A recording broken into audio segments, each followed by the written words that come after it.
very much, Stacy. I am 71 years old.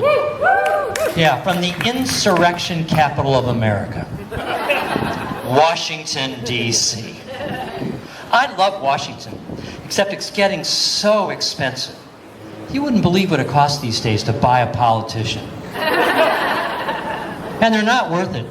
You know, both D.C. and Georgia have politicians that tweeted the Jews control the weather. Come on. We haven't been able to control the weather since we left Egypt the first time. And let me clue you in on a little secret.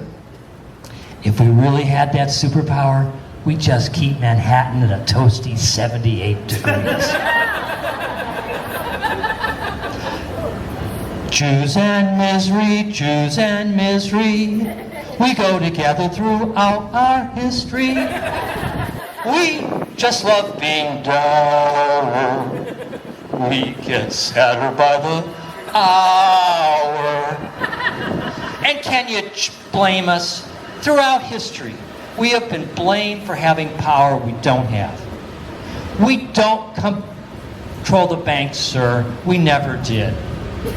We don't control Hollywood. We never did. And please, oh God, we did not sink the Titanic. That was an iceberg, not a Goldberg. No relation. We are also miserable because we all have Jewish mothers that are never satisfied. I got into law school. I thought my mom would be ecstatic. Boy, was I wrong. You would have thought I'd become a Christian. And the current generation's no better. My niece Mindy came up to me last week. Uncle Mark, I am so miserable.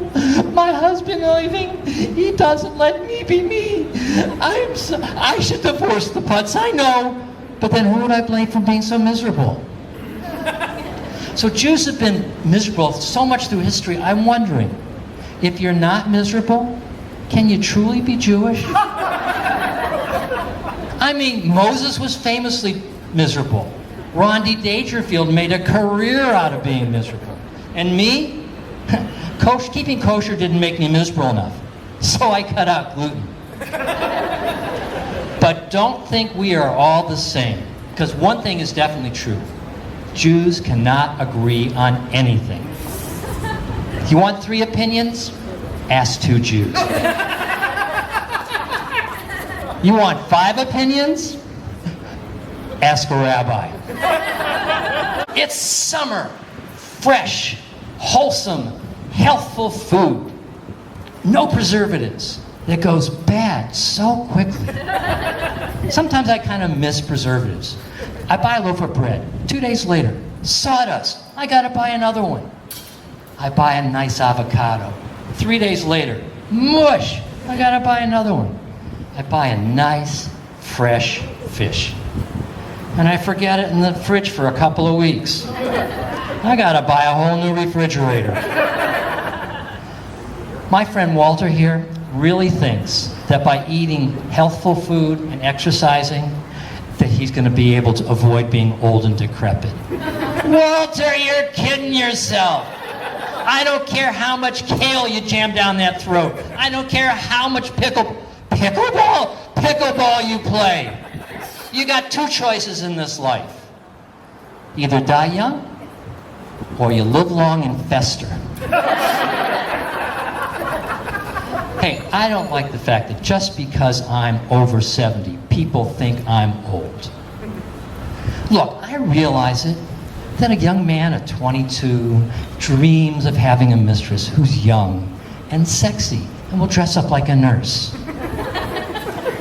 And an old man at 92, not saying you are, sir, dreams of having a mistress who's an actual nurse.